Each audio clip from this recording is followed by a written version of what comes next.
Good afternoon, everyone. And thank you for being here. This is, of course, an event in the 2-year Mellon-funded project of the Institute for the Arts and Humanities called The Boundaries of the Human in the Age of the Life Sciences. The next one, by the way, will be, mark your calendars, Tuesday, March 22nd at 4 p.m. Also here, Kyle White of Michigan State will present a paper called Living Our Ancestors' Dystopia, Indigenous Peoples, Conservation, and the Anthropocene. Okay, now for today. Rosi Braidotti is a philosopher and distinguished university professor at Utrecht University. She is also the founding director of the Center for the Humanities in Utrecht. She and I serve on the International Advisory Board of the Consortium of Humanities Centers and Institutes, and over the past few years, the board has been trying to become more international in scope. In practical terms, this means that Rosi and I have talked about new directions in the humanities very generally and all too administratively on 4 different continents. And after each conversation, we have said to each other, we have to find a time to talk. So I decided there was no other option. I had to bring her to Penn State, and now we can talk. Rosi Braidotti is a force of nature. She is also a force of culture, which makes sense if you know how much work she has done over the past 25 years to break down the nature-culture divide. Her first book, Patterns of Dissonance, was published by Polity Press in 1991.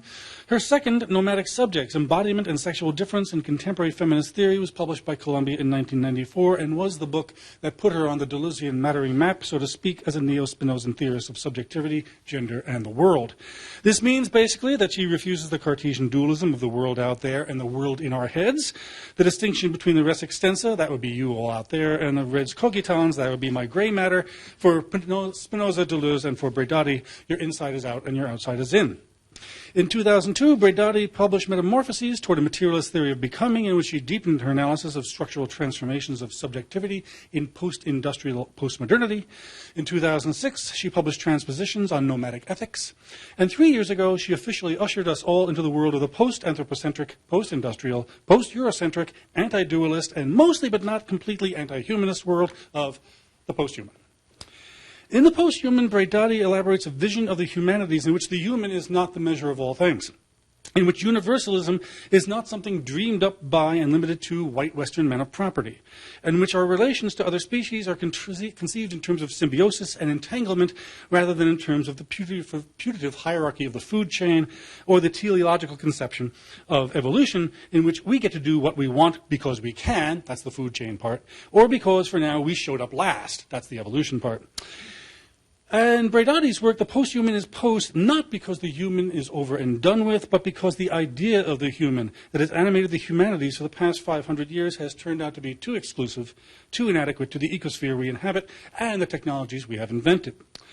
The humanities need to mutate and become posthuman, she writes. The humanities need to find the inspirational courage to move beyond an exclusive concern for the human, be it humanistic or anthropocentric man, and to embrace more planetary intellectual changes. Braidotti emphatically argues that the humanities need to be in intimate dialogue with the sciences. Well, needless to say, this project, The Boundaries of the Human, is trying to take up precisely that charge. Last semester, we heard from Augustin Fuentes, Hannah Landecker, and Scott Gilbert from the disciplines of anthropology, sociology, and biology.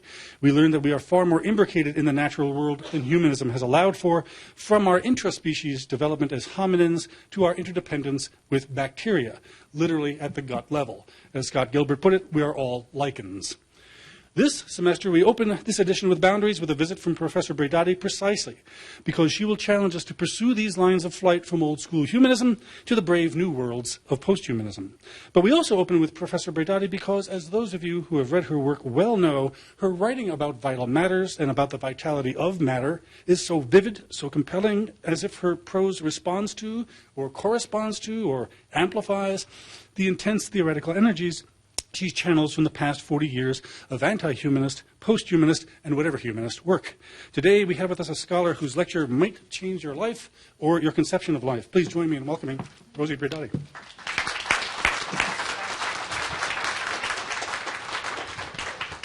I am so humble after that introduction that I want to run away.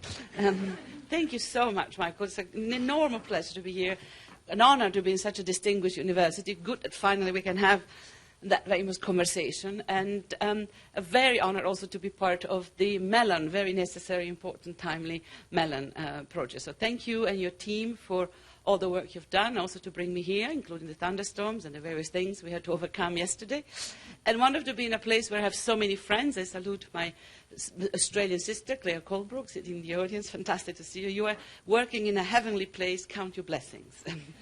So, dear friends, the post, any post, is really an embarrassment. So it is with a sort of suppressing, a little cringe of embarrassment that I start, and yet another, the posthuman humanities or the posthumanities. We've had every single brand of post that we can think of. Do we really need another one? Well, I will try to convince you that it is a very interesting, is this on? Yes. Very interesting marker.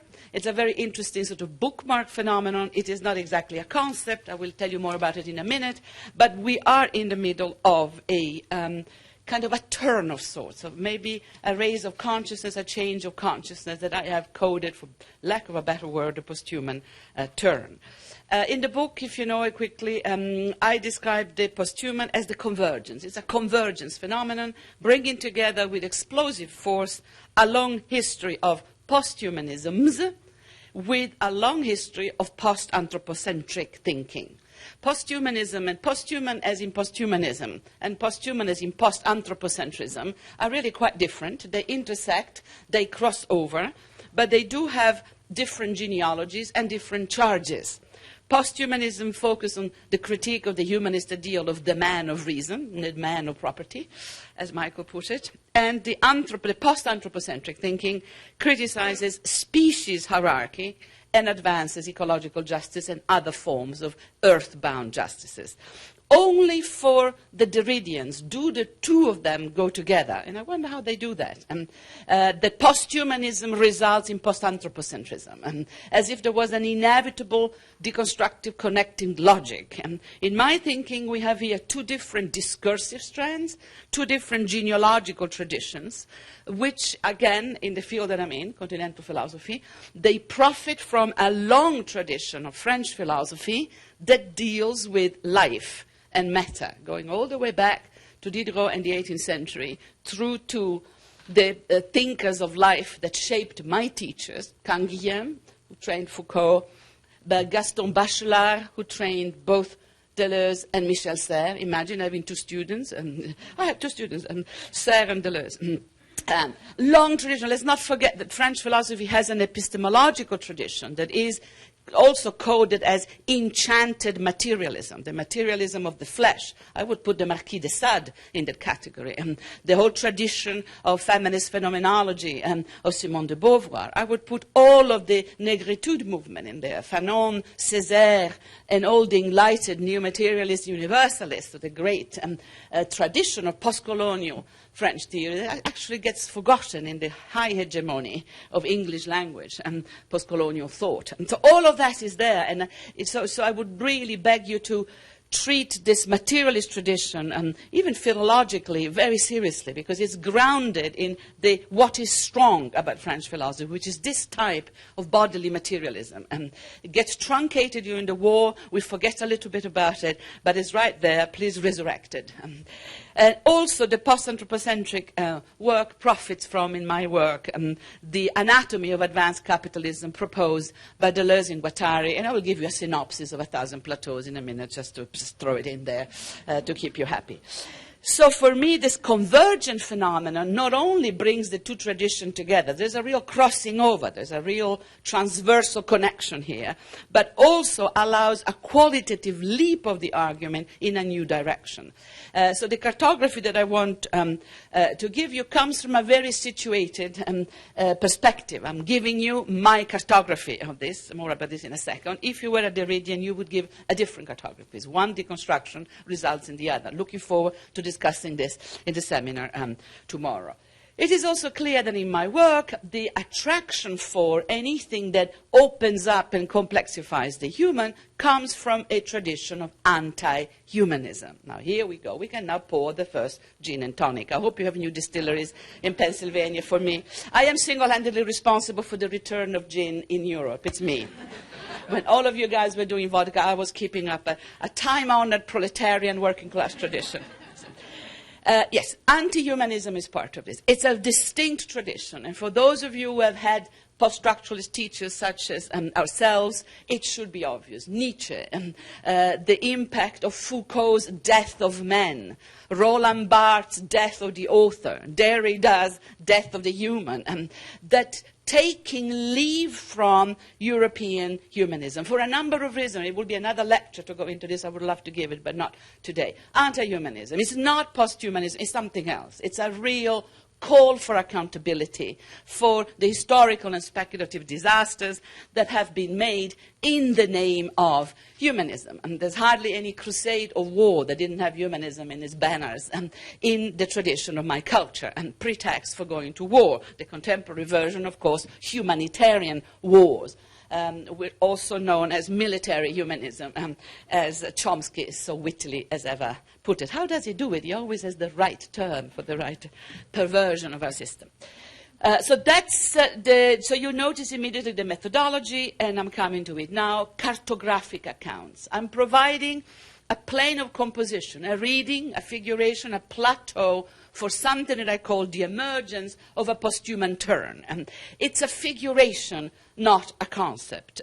It's a conceptual persona, not a notion of substantive issue. It operationalizes the engagements with the present. A conceptual persona, Claire Colebrook wrote a beautiful, generous essay on my work saying the feminist philosopher in the early work of Braidotti is a conceptual persona. It's a navigational tool that allows you to illuminate a certain set of discursive and material practices. The nomadic subject is not an empirical entity, although it has empirical grounding. It illuminates a certain territory. This is materialist methodologies at work. And what a question do they answer? They answer the question of how somebody working in the humanities can access the present.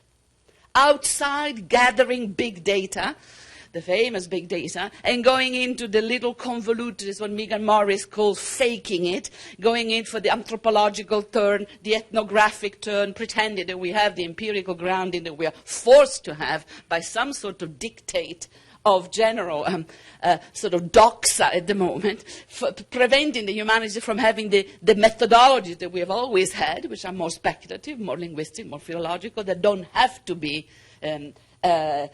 grounded to the present by empirical quantified data. How do you access the present? It was Foucault's question, my teacher's question. How do I get to talk about the actual moment and accessing it with authority, at the same time with the freedom to be oppositional about the very data that I gather. Not neutral at all. It's a politically invested reading of the present. The Order of Things, the Foucault, The Death of Humanism book, is a cartography. It gives you a reading of what he sees happening at that particular moment in post-war France about the tradition of humanism. It's both very actual and very dated in some ways. So accessing the present, until very recently, in big research universities, in literature departments, you were not allowed to write a PhD about a living author. Being dead was a prerequisite for being written about. Death confers great authorities upon the greats. As if being alive was a risk factor, because maybe that author then writes another book that contradicts your thesis. But the authority of the past in humanities research, the present is dangerous. We cannot access it easily. We don't have a methodology. It's risky for this type of work that we do. Most extraordinary. The social sciences don't have that problem. They go out, do a couple of interviews, call it empirical. I've seen entire theses built on 17 interviews. I thought I could do more than that in a day. And so here I think there is a methodological issue, there is a traditional issues, and there is also the generational issue of my teachers, Deleuze, Foucault, actually wanting to engage with the present. And this is a big cutting off point, because of course you don't have to want that.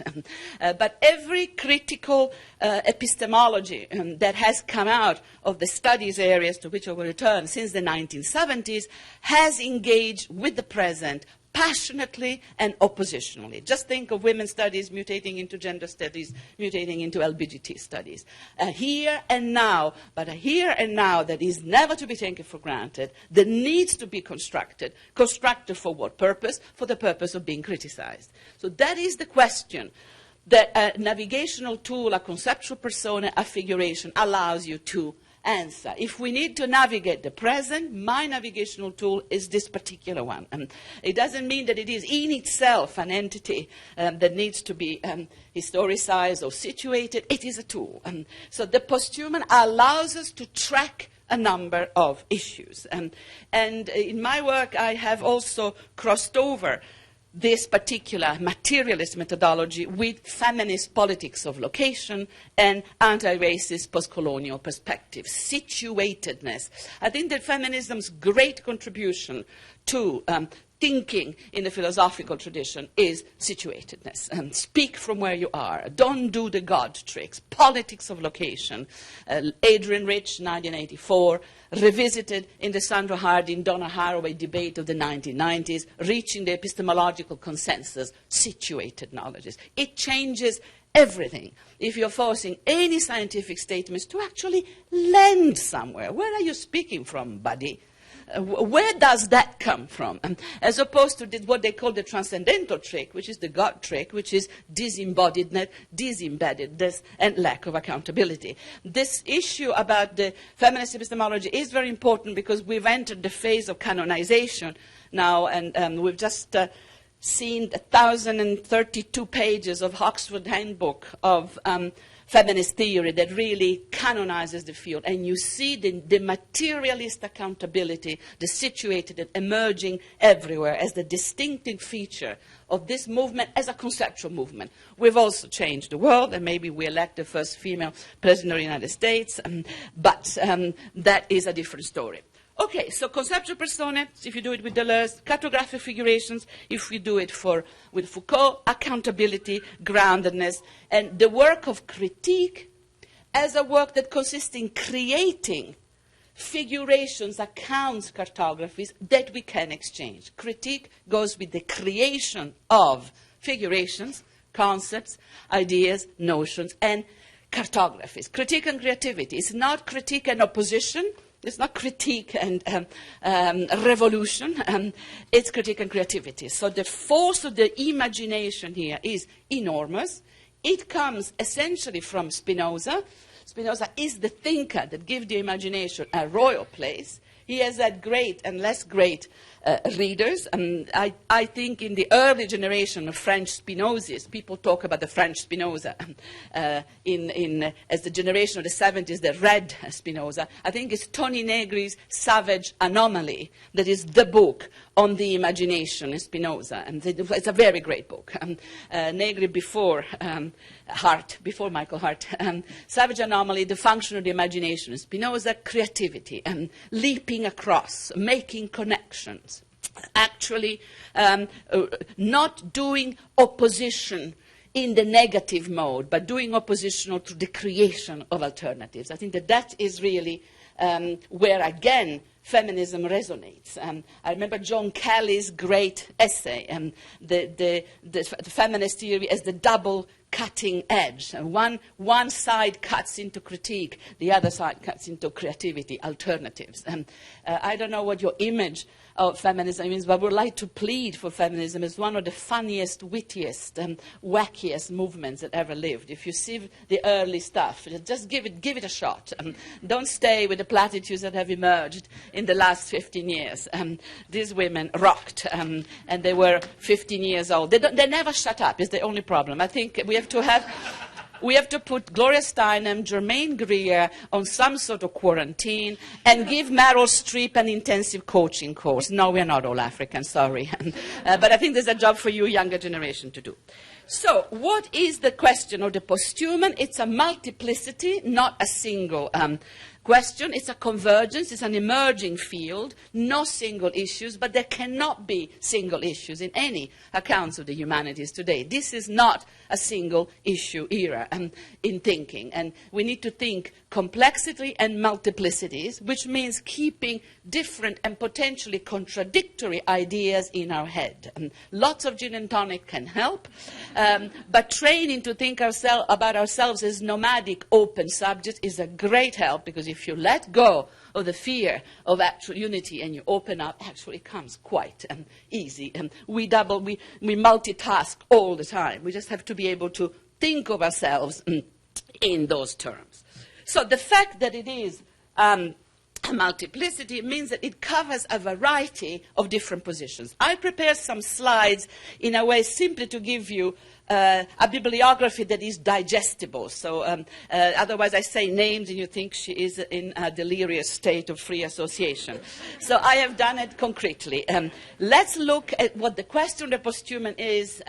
The very early monographs, Kate Soper in the 80s is onto the anti-humanism connection. One of the first, and she comes from very solid Marxist humanism, and she's very worried about the turn to Spinoza of the French, saying they're abandoning Marx for Spinoza. There's a problem here. Good old Kate, she's still saying it. A whole school of socialist humanism continues that line today. You will find this very solidly across. People saying, why give up on the human? It's the only bastion that we have against the inhumanities of the times. Because for a Marxist like Kate Soper, the human cannot exist under capitalism. The human is reified and completely belittled and mortified by capitalism. The human will come with the socialist revolution. Marx is very, very much a humanist on this. That's why Sartre writes a famous essay, Existentialism is a humanism. The human is before us. After the social revolution, we shall be free. We will have the dignity. We will be fully human. For now, we are alienated and sort of marked by class. Another school goes with the inhuman. The inhuman school is gigantic. It really owes, we owe this to Lyotard, and there's a whole sequel of people looking at inhuman, both in the sense of the presence of non-humans within the constitution of the subject. The classical non-human in the constitution of the subject is the animality of humans, but also for Lyotard, it is a rock bottom sort of sense of belonging to a species which we only experience in the mode of mortality. It seems that the only relationship that we have to species thinking in philosophy is through the notion of death, because that cuts across the generations and the species and makes us belong to a block of being that is independent of our will. Inhuman has also got many other, and we'll come to them later, it's also the human as the inhumane aspects of the time, the inhumanness of the time, and that's very big from classical humanitarianism to the queer variations, the post-colonial variation, and a lot of people say, why do you even call it posthuman? Call it inhuman. Fine by me. These are all variations on a cartography, remember. The posthuman comes very early in the piece. Badminton 2003 and the Posthumanist Manifesto of Pepperell, that is also 2003. It comes out of complete and literature department. So what is it with you people? They catch it, they sense it, they extend it maybe from the postmodern. There's a cartography that needs to be done there of the role, even today, when we come to the recent configurations. The other constituency is the post-anthropocentric thinking that comes from the Gaia people. We have Bruno Clark with his metamorphosis, and further down this list, Lovelock. All of Gaia 2. Not the Gaia one, not the 60s. The 60s are Spinoza's, but in a silly hippie way. So it's Spinoza before Deleuze cleans it up. So Gaia 2, the more recent, Donna Haraway and beyond, has this sense that post-anthropocentrism forces upon us another type of thinking, species thinking, and argues that the humanities lack the terminology, the conceptual baggage, the courage to think in terms of species belonging. We're very happy to leave that to the life sciences. Some of our poets have this, some of our painters may have this, but it's not part of our language. We suffer from chronic anthropocentrism. Now, to say that of the humanities today, in my estimate, amounts to actually writing the death sentence of the field. To say that we suffer from chronic and intrinsic anthropocentrism, that the subject of the humanities is men and anthropos. That's the choice that we have. Well, we may as well shoot ourselves in the mouth right now and get it over and done with. And I'll return to this later on, this can the humanities actually disengage from this? Can we make the subject of the humanity non-human life, Zoe, in all of its vitality and all its complexity? Can we, and who is the we who would accomplish this operation? Because we are in situated knowledges here, not in universalist thinking. Non-human, huge school of non-human. The non-human people can go way back to the 17th century. If by non-human you mean thinking about the animal, thinking about rocks, thinking about the planet, or thinking about technology, thinking about the technological other, you can go. That is a very, very solid genealogical tradition. More recently, extinction. I don't even dare to pronounce the term with Colebrook in the room. But first generation just ecological extinction, more recently Colebrook on a more elaborate, complex understanding of the generative force of extinguishability. Future of the human, these are all titles of monographs you can find. Insurgent posthumanism, Papadopoulos, extremely interesting. This is all coming out on the new book, so you will find it. Speculative posthumanism, posthuman personhood and the new human, and I haven't even started on the object ontologist and the speculative realist in human rationalism. You will find an array of what I would call figurations. It's like little drones zooming around the same question, coming at it from different angles, trying to answer the question of what is happening to us, what has happened to our shared understanding of the basic unit of reference for what used to be the human. Remember him? And of course, the moment we ask this question, we are opening the floodgates of difference. Because for people like me coming from radical epistemology, the human was never a simple category. It never was an uncomplicated category. It never was a neutral category. I don't want to do a Monty Python, what has the human ever done for me? However, human is a notion that indexes access to power. Women have not been human, the non-Europeans have not been human, children have not been human. So what is it with this human? You can see my anti-humanism, I've confessed it at the start, and I'm going to play it. But knowing that this is a cartography, the function of a cartography is to be a dialogical tool, I expect you to disagree. And I'm very happy to take neo-Kantian defenses of the human. I just beg to differ on that. Anxiety about the future of the human is up and running. This is my favorite lineup, particularly the last one. Pope Francis. What are we going to do about this guy? He gets it all right. His encyclical letter on the environment is stunning. I took a couple of pages of that letter out, and I took the author out, try it, and I asked my class who has written it. 2/3 of the class said Guattari. There was one notion, one that gave it away, and we went through carefully. Extraordinary. He did a big conference on the environment. Who was his keynote speaker? Naomi Klein. Jewish, almost lesbian, socialist, feminist, Canadian. All hell broke loose, and the Pope gets normally extraordinary. Watch what he's doing. Anxiety about the future of the human, with this humanist neo-Kantian fear in the case of Habermas, Habermas who converted to Catholicism 2004 and 5. I remind you of the conversation between Habermas and then Cardinal Ratzinger on Christianity, a very important conversation, which Ratzinger, soon to become Pope Benedictus XVI, pronounces the immortal sentence that Christianity is the only religion, or it simply repeats the dogma, the only religion that has an intrinsic relationship to reason. I repeat, Christianity is the only religion that has an intrinsic relationship to reason. You can work out where that leaves the other religions. So anxiety about the human, if by human you mean this, I mean, I would be anxious too if I have loaded up the human with this capital of Christian, rational, transcendental exceptionalism. I mean, I would stay awake at night if this was my human.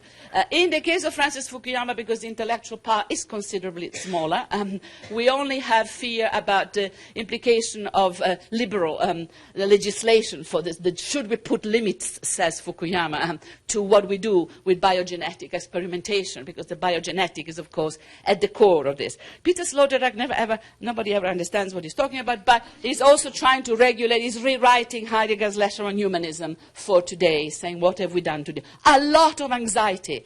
And when the great, usually white Germanic men of philosophy get anxious, then it's a great indicator. And I think it's a good moment where you say, what are they exactly worried about? Because it's usually the things that you are very excited about. It's a direct correlation that you pop the champagne and they are actually sobbing with anxiety. A lot of this washes over in curriculum questions and what issues and how do we teach. A lot of this flips over into university policy almost instantly. Okay, posthuman research is out of control. To say that it is out of control would be, even these cartographies are already old, complete at the core of it. Carrie Wolf, a pioneer, and Derridian, but beyond, understanding immediately that the humanities need a connection to this. Stephen Herbrecht, Nayar, Joanna Burke in history, crazy, wonderful Francesca Ferrando with her meta-humanism and interspace. Is it interspace travel? It's about becoming, like the film The Martian. It's about leaving the planet. Extraordinary stuff. And my own nomadic subject in dialogue with this. This is really 3 dots. It's absolutely ongoing and developing fast. The return of Darwin, animal studies. If there is one corporation in the humanities that is really laughing all the way to the bank is animal studies. Extraordinary. Whatever happened there? We went from nothing, and Molière and a few bizarre people who wrote on animals, to a full-scale corporation that is doing fantastic work. They may be the new literature departments of the future, and if they resist the metaphorization thing, if they're not too Derridians, they can make it. But notice one crucial point for me of genealogy, of Foucaultian cartography. We don't have a relationship to Darwin. We, the humanities, don't have a relationship to Darwin. Of the great critical thinker that we lost with fascism, of the great thinkers that the Nazis burnt at the stake, Marx, Freud, and Darwin, because they were enemies of humanity, I must want to remind you. We got Marx and Freud back after the war, thanks to Althusser and Lacan. We didn't get Darwin back. In fact, because of the tragedies of the Second World War, because of the Holocaust and the dress rehearsal for the Holocaust that was colonialism and imperialism, because of those genocides, because of the naturalization of differences as a pretext for genocides, anything that smacked of nature after the Second World War was put on quarantine. Think of Simone de Beauvoir, how reductive she is about nature. They just come out of massive ethnic cleansing through Nazism and fascism, but it was postulated on natural grounds. Nature is the naturalization of inequality. It's a pretext for extermination. Nobody wants to go there. So I would argue, but this is a speculative hypothesis, that we lose Darwin for very good historical and theoretical reason, and what's left of the left after the Second World War can only think in social constructivist terms. It's the only methodology that can allow us to say, never again will we animalize the human, bestialize them and exterminate them, never again. And fear of nature, absolutely massive. And also in Marxist thinking, Marx can't do nature. Sorry, love the guy, can't do nature. And nature is there only to be transcended and subsumed into the next phase of historical development. I'm very happy to be a force force of nature, but also of culture. Thank you, Michael. So I think it's not thinkable. I think Darwin is unthinkable in the context. Same actually for any other thinker tainted by fascism. Bergson is unthinkable, and Nietzsche is completely blacklisted. Remember, we lose Nietzsche after the Second World War. He's blacklisted because a very idiotic Adolf Hitler quotes him in this pathetic book, which is about to be reissued, because the copyrights on Mein Kampf have now expired. So we have new critical editions of Mein Kampf being produced, causing a storm of disarray and criticism across Europe, I'm warning you. Because of that connection, the Übermensch, the Overman, we have Nietzsche being accused in some way of inspiring Adolf, which is completely and way out of line. But Nietzsche gets put on a blacklist. Like all organicist philosophy that smack of this naturalistic world order. I would like to do a comparative reading of the Heidegger case and the Nietzsche case. The Nazi goat that never repented, and the genius that was never played an active role in the third world. I mean, Heidegger compulsive reading in any philosophy department, Nietzsche forbidden, and there is a major injustice here that we need to be looking at. So we are missing also Nietzsche, by the way, in feminism and in critical study. But Darwin absolutely missing. Do we have a language to think of ourselves as species being? No. Some pioneer, Gillian Beer, 83, one of the first works on Darwin and literature. Bless her soul. I met her recently, still going. I think she's become a dame. I'm also now giving you this other cartographic piece of essential gossip. My generation is beginning to be knighted, seriously. We now have Henrietta Moore being a dame. We have Marina Warner becoming a dame. So I don't know how the mighty have fallen, but something here has gone dramatically right and wrong. First attempts at grasping with Darwin coming out of Australia, Barbara Creed, massive, Elizabeth Gross. The Australian school in this is quite extraordinary. Australian tradition of materialism, because of Genevieve Lloyd, because of Paul Patton, because of all that they generated, Gatens, Gross, extraordinary stuff, continuing today with Claire Book, with Deutsche, with Melinda Cooper, a great school. I would put the Australian School of Materialism very high on the map. Very consistent with a certain political left. So we have early animal studies pioneer, Midgley, Elizabeth de Fontenay, extraordinary stuff. Gray even steals her title. He steals the title of Fontenay's book. And again, Woolf. I would make a plea for a Darwinian approach to literary studies and see what that would give. And the question of how you would do today evolution is, of course, of the greatest importance. Because between Darwin and us, there have been endless discussions about, again, how you conceptualize the evolutionary order. And one of the great impacts of the Deleuzian revival of Spinoza is that you get a different approach to evolution, emerging from the monistic ontology. Evolution not as necessarily rape and murder, the survival of the fittest, aggressiveness and violence, but evolution as cooperative. Work together, collaborative evolution.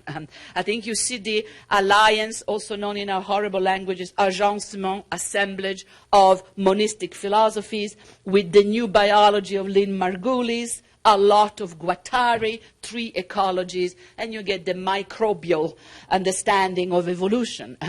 Evolution as collaborative get-together starts with minimum organisms and does not have to be the very aggressive upper primate that look far too much like some masculinist self-projection. Huge discussion, a chance for us to come in with a different understanding of the evolutionary path on this.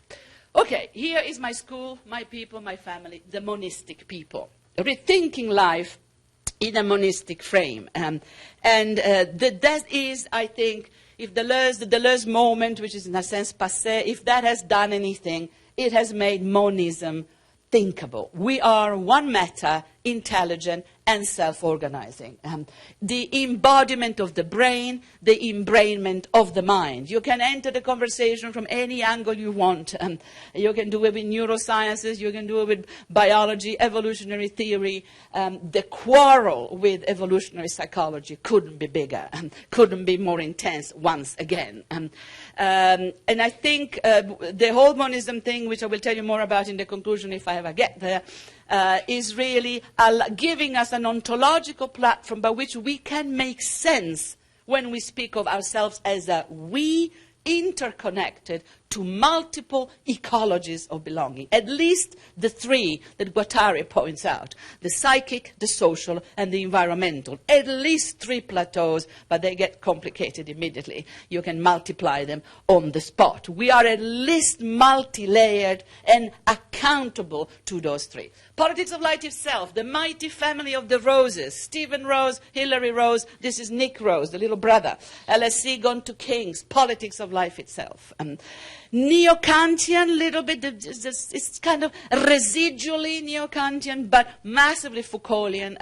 The capital that capitalism wants is the codes of all that lives. It's the informational codes of matter that constitutes capital today. Data banks, massive data mining, the banality of the Facebook pages that have made Mark Zuckerberg a billionaire, the less kind of known type of data mining that we're doing on every living organism. Politics of Life itself goes very well with Melinda Cooper, Life as Surplus, which will come up in a minute. The affective turn, that's part of this and not. I'll put it there because it's part of the conversation. It's one of the ripples and waves that emerges from the monistic understanding of life. But it has a very checkered itinerary, and I would love to hear from some of you whether you're an affective turn person or not. The problem with the affective is that it has not disengaged from its attachment to a liberal individualism notion of the self. And then it is just another word for being emotional. It becomes psychologized. And I don't care how you feel, I couldn't care less. And feelings are not part of this. Affect is a way of registering intensities of forces. Just the way to understand affect is the first time you read a book, you read it because you're totally enchanted by it. Then you close it. What do you remember of it? If you're a proper scholar, you go back, you find the citation. But if you just are a reader, you would have an imprint, a kind of a something, a trace, if we want to go. But then we get into deep waters with the two Jacques, Lacan and Derrida. So let's leave traces a bit out of the conversation.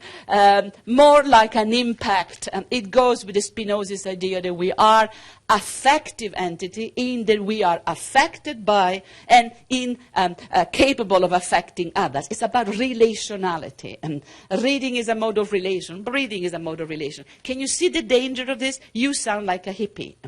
Remember the hippies who said, I don't wear shoes, I want to relate to the grass, and everybody says, go away. We lack the language. We lack a dignified language by which these monistic relational ontologies can actually speak to us. And I think the lack of a dignified language is part of the dismissal of Spinoza monism by Hegel first, by Badiou and the others today. You sound silly because the relationship, say we are part of nature. Oh, tell me about it. So that's one thing. And the other thing is, of course, the idea that being part of nature means being part of a very violent pre-social state. We have social contract theory as the other obstacle to thinking a different constitution of the social sphere. Spinoza is the anti-social contract thinker. It does not believe that the state of nature, dear Hobbes, is brutish. Maybe it's British, but it's not brutish. It's violent and aggressive. The communities left to themselves assemble and organize. It is not true that left to ourselves we assassinate each other. The entire politics of the commons today, in indigenous land rights, free water, is based on the idea that left to our own devices, we do thank you very well, thank you very much, just leave us alone.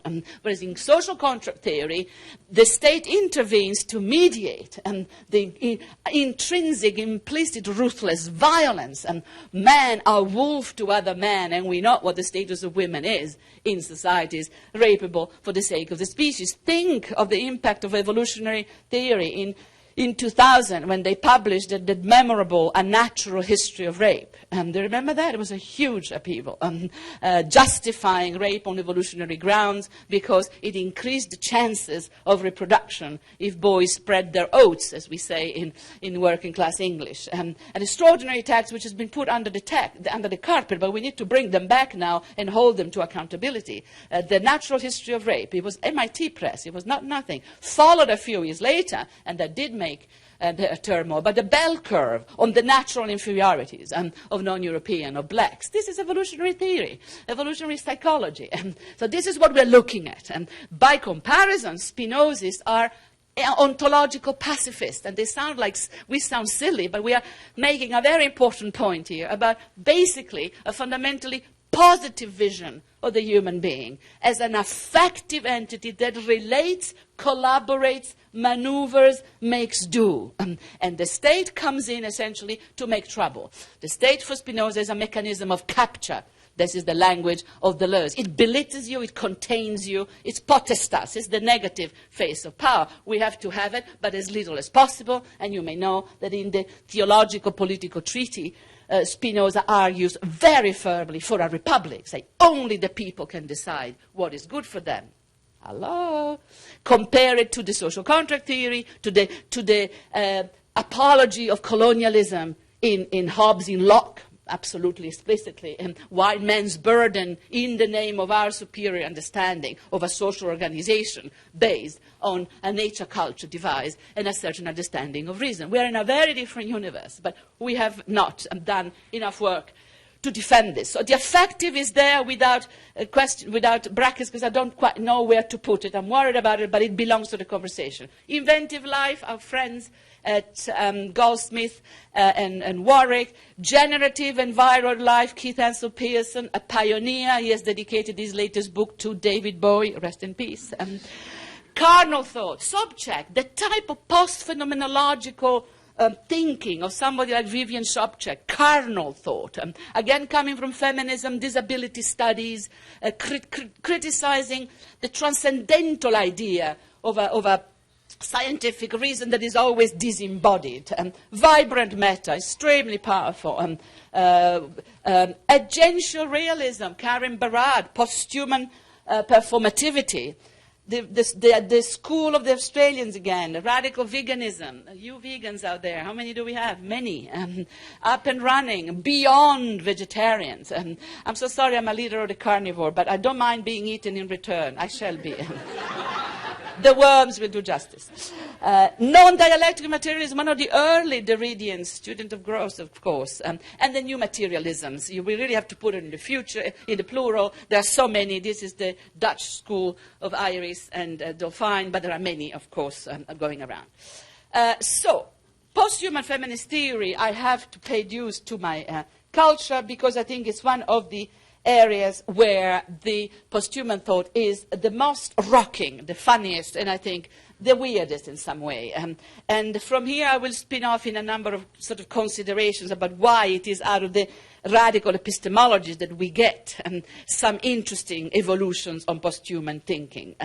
It seems that as feminists we are much more willing to join into intergalactic alliances with aliens, monsters, animals, molecules, microbes against patriarchy. Anything has to be better than white men. And I think anything has to be better than white man has a long tradition. You're very gracious to laugh at this because you could take offense, but it's a tradition, absolutely, even more in feminism because it has a strong contingent of white women than in race thinking. And I think we need to be very honest about it, bring it back and see the continuity between this and, for instance, Jack Halberstam and Gaga feminism, who just gets this completely right. My memories would be jokes like after the landing on the moon in 1969. And if you can put one man on the moon, why not all of them? I think it's funny. I think it's hilarious. But, you know, it's pushing it. And there are now texts of that generation which are unteachable. There are terrorist texts. Scum, the Society for Cutting Up Men, one of the first genuine terrorist text of the rock and roll tradition of feminism. We become so afraid of offending anybody. Bring it back. It's a terrible text. I mean, it's an unteachable text, but it gives you a temperature of what? Of what will be part of my conclusion, of the disidentification of an entire generation from the human. It simply says, give me the extraterrestrials anytime.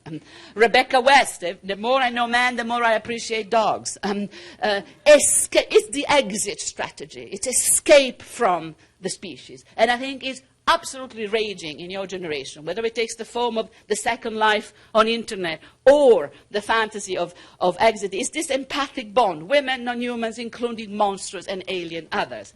It is spotted as early as the 1980s. The first text that I know on this is Marlene Barr, picked up by Barbara Creed in 93, Stacey 97, and my own work on monstrosity, the otherness, exiting the species. And of course the manifesto is Donna Haraway in 1985. The Cyborg Manifesto, in a sense, 85, it's early.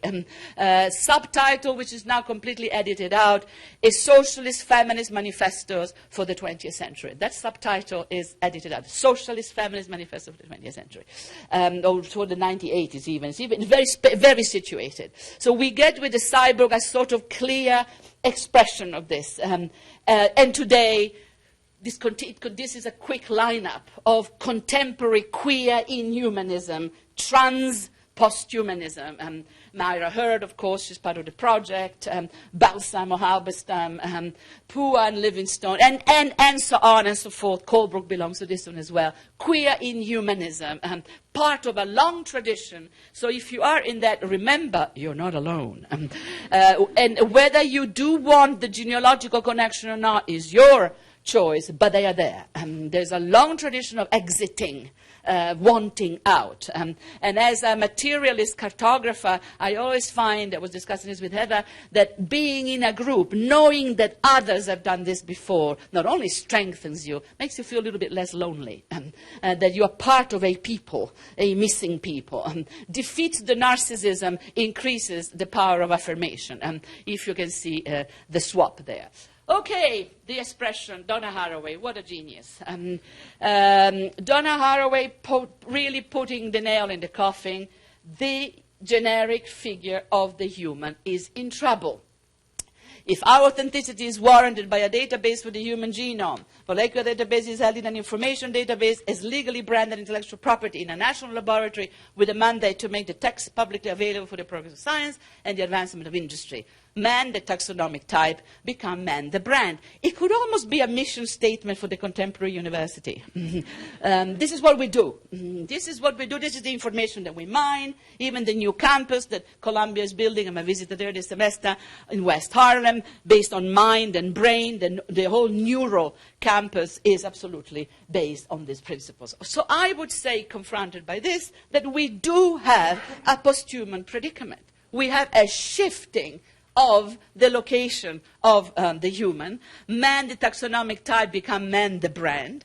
Masumi, coming in from Spinoza, Deleuze, calls it X-Man, a genetic matrix embedded in the materiality of the human. Hart and Negrit call it an anthropological exodus, out, wanting out, or being pushed out, or having cognitive capitalism in its biogenetic mode, excavating the notion of the human so that from a taxonomic type it becomes a brand. Advanced capitalism, cognitive capitalism is part of this. So I would conclude, preliminary conclusion, and my time is already up, we have a posthuman predicament. We have something that is not just non-humanism, and there's something else is happening here. And the immediate caveat I want to give on this is that the human, in my tradition, was never a neutral category. So bypassing it or overcoming is not going to be a one-way road. It's going to be a spectrum that simply fragments and projects and makes evident fractures that were there before. There are going to be multiple posthumans coming out of this, and multiple ways of mourning or cheering the demise of this entity and different strategies to compensate for it or live with it or do whatever we want with it. We cannot naively assume that the posthuman is an intrinsically liberatory category. It's not getting us out of anything much, it's getting us into a new set of predicament, politics of radical immanence here. But the advantage of thinking this way is that you can see it as an affirmative, generative phenomenon. And I go quickly because you know all of this. My affirmative voices would be Haraway, Catherine Hales, a pioneer, 99, how we became posthuman, the Anthropos work done by the Foucaultian, the Berkeley School, Rabinow, Esposito, Masumi, Karen Barad, McCormack, I'm repeating some of this, an enormous production. The Deleuzian, the Guattarian, the Deleuzian, Guattarian, the Guattarian, Deleuzian, and all of those that are against all of the above. And I think if you, at this point, if the cartography works, you can then slot in, you can do your own. You can say, okay, I would say in here, this particular ramification, doing a particular type of work. So the first partial conclusion is, it's not a crisis. Sorry, Habermas. We don't have to go into panic. It's a moment of great vitality. And to prove this, I will take you to a couple of institutional answers that have come up immediately. The first one, my favorite, the Mellon Foundation, the boundaries of the human, I forgot the end, sorry, in the age of life sciences at Penn State University. Brilliant, affirmative, upbeat response. But let's look at things with a different eye. Oxford. All right, the Oxford, because Oxford doesn't kid around, we are Oxford. The Institute for the Future of Humanity, hey, we don't beat about the bush. Nick Bostrom, very, very clever, covered in awards and just got the ERC, just got a couple of millions, got millions. Project called Superintelligence. The practice human enhancement problem that's trying to solve. Our brains are slower than the computational systems that we have engineered. Our algorithmic computational systems are so fast that we can only run after them. Creates enormous problems in science as it does in management. You may remember that, what was a year ago, the Wall Street system crashed. There were 20 minutes that the legal economy disappeared. And then the computers repaired themselves and went up again. The computers repaired themselves and went up again. Then we ran after the problem afterwards. Our laser technology in drones, our defense, our economy run on computational systems that are faster than our brain. There is a real interval perception. A lot of people are working on this. Nick Bostrom and the Oxford people are saying, implants, chips, enhancement. We have to catch up. We cannot have these things working faster than us. So the project is brain research with neurosciences, philosophy of mind, clinical psychology, superintelligence, millions. And I think there's very intelligent people, very clever. Now, what is interesting about Bostrom and the Oxford Institute, like all transhumanists, and I have this covered in my book, is that they are analytically post-anthropocentric. They're computational systems. Computers are now the real ontology of today. They are our grounding. So they are analytically post-anthropocentric, post-human. Normatively, they are neo-humanist. Nick Bostrom argues that he is a neo-Kantian, that he believes in the power of reason. How could he not? He believes that reason resides here, exit Spinoza, monism, that's fluff. This is where reason is. We can mine it, we can clone it, we can connect it to computer interfaces. We can improve the human race through this. And in doing so, he argues, and that's why he gets the money and we don't, he fulfills the project of the Enlightenment. The improvement of humanity through science and reason. Look at the scale of the budget of that institute. Get a job there. If you're smart, they have plenty of money. Cambridge, aren't they cute? If Oxford does something, Cambridge has to answer. They're so cute. A good friend of mine, academics also know him, Hugh Price, he is from the ANU, but Bertrand Russell, professor of philosophy, superb guy. I went to school with him, incredibly intelligent, and can't sort of do up his shoelaces, but he's one of those. He's an Einstein type. The Institute for the Assessment of Global Risk, it's not the study, it's the assessment of global risk. It's in fact, if I'm correct, they've called it now the Institute for the Assessment of Existential Global Risk. So they assess the problem created by Nick Bostrom. Nick Bostrom was super intelligent, they assess, but they also assess the Anthropocene. They assess all the global problems of today with a lot of concern and a lot of explicit compassion, empathy. We are in Martha Nussbaum University, Amartya Sen, like totally neo-humanists, but then at least they're coherent. They're neo-humanists all the way. They're concerned about what is happening to the human. Some lovely alternative, go to Sweden. The Post-Humanities Hub has been there quite a while. Quite a lot of the American posthumanists visit regularly and have a look at the scale of the Anthropocene project of the German federal government. They had 50 million euros for 5 years with the Deutsche Museum, Haus der Kultur der Welt, and Van Humboldt. Now they've got another 60 for a second phase called Technosphere. There is a website, they've done conferences, they've done everything that a human being could be with actual research money, and they're on your own Mellon project. So there are institutional answers that make it possible to think that a post-human future for the humanities, it is at least being discussed, and that the way in which humanism and anthropocentrism, post-humanism and post-anthroposentrism are being recombined is very rich and varied. And if we can have analytically post-anthropocentric people being neo-humanist, and if we can have post-humanist and feminist thinkers and being post-anthropocentric, you can see that the recipes here, the mix can be quite different. So we have, at least at the moment, 20 possible variations. I wanted to remind you that all of this is happening in advanced capitalism, but you know it. And just remember that for the purpose of this discussion, advanced capitalism means farming informational data, codes,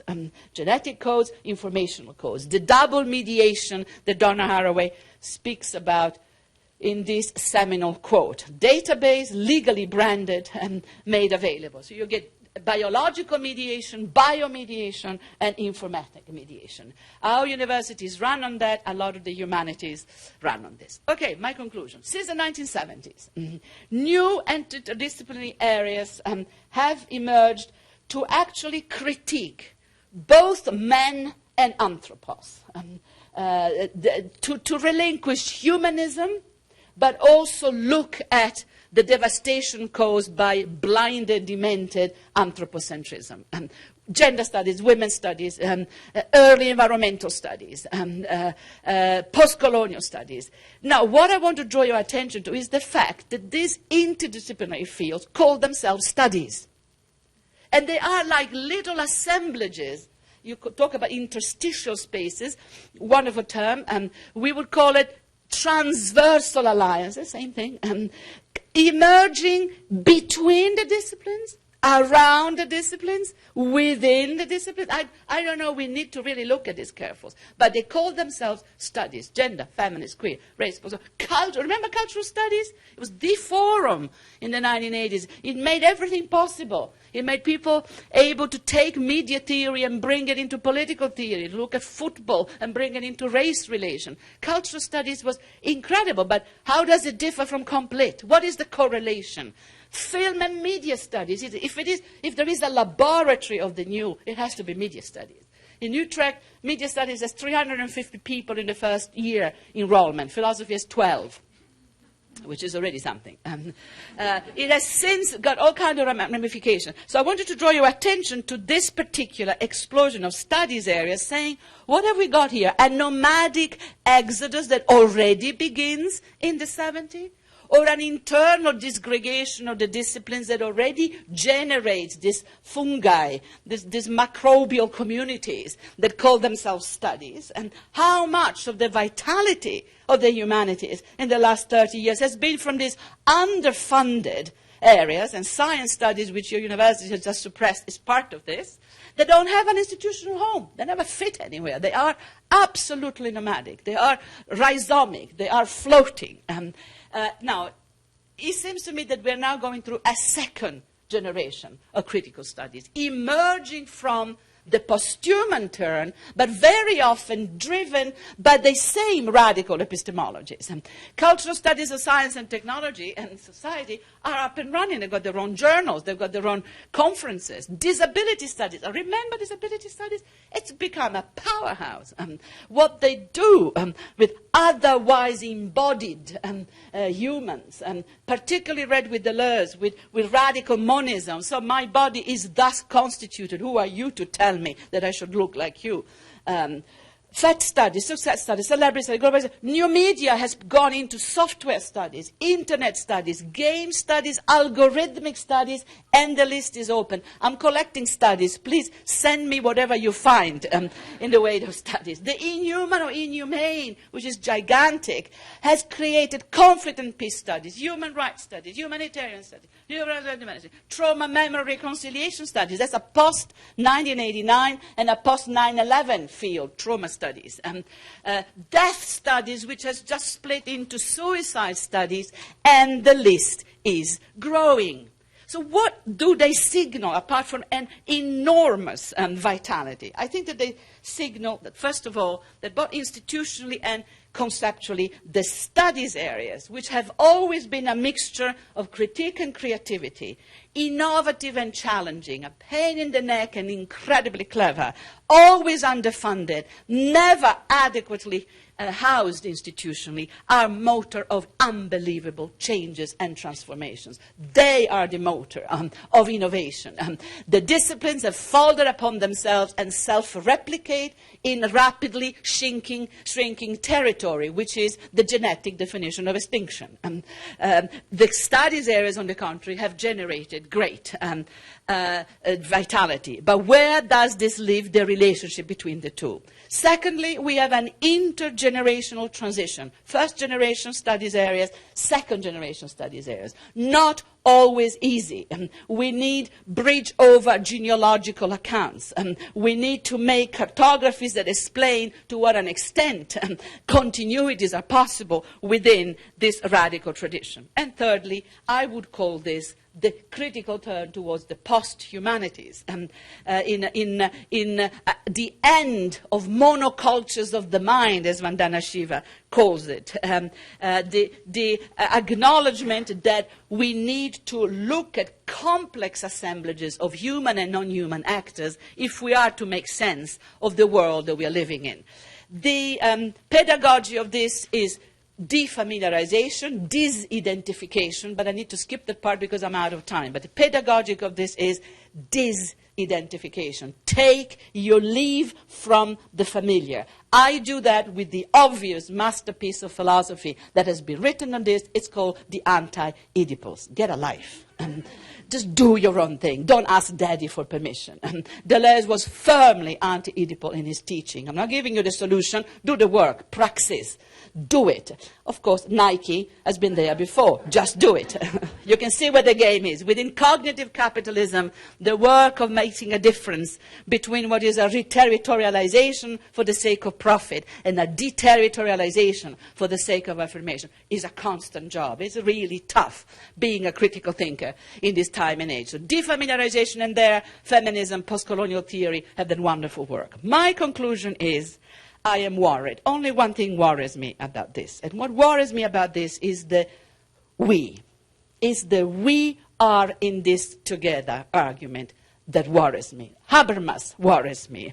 A hasty recomposition of the human worries me.